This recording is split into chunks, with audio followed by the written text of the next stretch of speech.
que acabe cos privilexios das grandes eléctricas e que seña capaz de ofrecer precios competitivos para que a grande industria do noso país, a industria que xenera postos de traballo, que xenera riqueza, como é o caso da Alcoa, de Ferrolántica e de outras electrointensivas, sexan viables.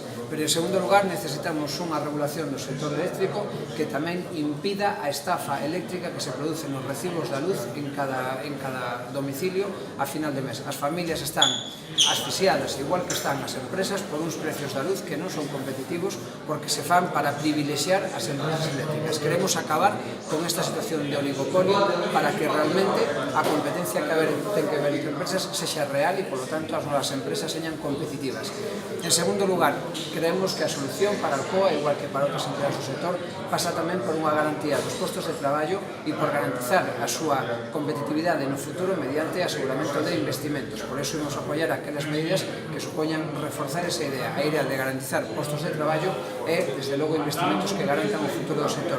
E unha consideración final: En Marea non apoiará ninguna forza política que despois do 28 de abril non ofrece unha solución clara e definitiva para Alcoa, e esa solución pasa pola aceptación destas emendas que nos facemos, estas alegacións que nos facemos o Estatuto de Consumidores Electrointensivos. Propostas que se están facendo para este Estatuto das Empresas Electrointensivas, basicamente, casi coincidimos en todo.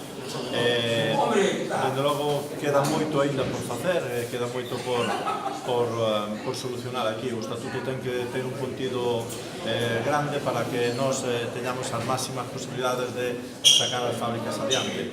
Se non somos capaces de que ese Estatuto das Empresas Electrointensivas sexa contundente, vamos ter dificultades, non?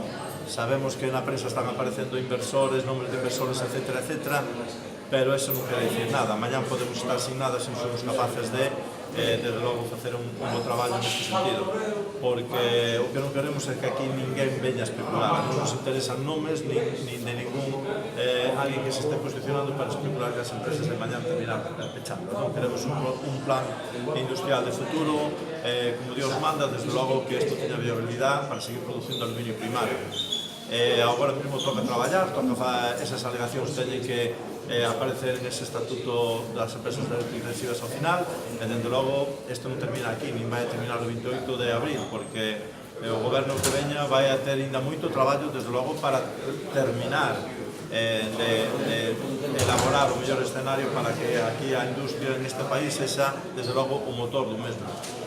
Agradecer a Marea, desde logo, as aportacións que fixeron a as alegacións que fixeron a este Estatuto. Desde logo estamos completamente de acordo con as que fixeron e pouco máis podo dicir, nós seguiremos traballando.